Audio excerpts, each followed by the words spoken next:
যুক্তরাজ্যে প্রচণ্ড তুষারপাতের কারণে ইয়েলো ওয়েদার ওয়ার্নিং দেওয়া হয়েছে এবং 200টিরও বেশি স্কুল বন্ধ করে দেওয়া হয়েছে।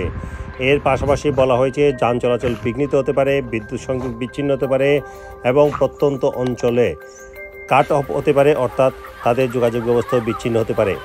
এর পাশাপাশি আবহাওয়া অধিদপ্তরের পক্ষ থেকে বলা হয়েছে তাপমাত্রা নেমে যেতে পারে -12 ডিগ্রি সেলসিয়াস স্কটল্যান্ডে এবং -7 ডিগ্রি সেলসিয়াস হতে পারে ওয়েলসে।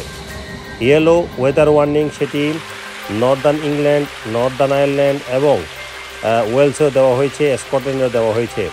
বলা হচ্ছে ইয়েলো অ্যালার্ট সেটি স্কটল্যান্ডে বুধবার সকাল 10টা পর্যন্ত থাকবে এবং ওয়েলসে সেটি থাকবেও বুধবার সকাল 10টা পর্যন্ত। এর পাশাপাশি বলা হচ্ছে যান চলাচলে বিঘ্নিত হতে পারে, কারণ ইয়েলো ওয়েদার ওয়ার্নিং তার মানে হচ্ছে যান চলাচলে বিঘ্নিত হতে পারে এবং স্লিপারি হতে পারে রাস্তাঘাট এবং প্রচণ্ড তুষারপাত হতে পারে। বলা হয়েছে স্কটল্যান্ডে 1998 সালের পর সর্বনিম্ন তাপমাত্রা রেকর্ড করা হয়েছিল সোমবার। সেটি হচ্ছে অ্যাবারডিনশায়ারের ব্রিমারে -11.2 ডিগ্রি সেলসিয়াস। এছাড়া অ্যাবারডিনশায়ারে একটি বাস নিউ লিডস এরিয়াতে সেটি রাস্তায় উল্টে গেছে বরফের কারণে।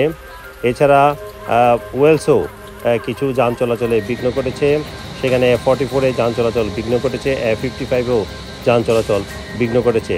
ওয়েলসের ট্রান্সপোর্ট অফিস জানিয়েছে তাদের 13% বা সার্ভিস বিঘ্ন ঘটেছে এবং আরও হয়তোবা সম্ভাবনা আছে। এর পাশাপাশি ইউকে হেলথ সিকিউরিটি এজেন্সির পক্ষ থেকে Amber cold weather health alert দেওয়া হয়েছে east of England, east Midlands, West Midlands, north West Yorkshire এবং হাম্বারের জন্য। যারা ঘর থেকে বেরোবেন তাদেরকে আবহাওয়ার পূর্বাভাস জেনে বের হওয়ার জন্য অনুরোধ জানানো হয়েছে। Sarwar Hossain, top news, London.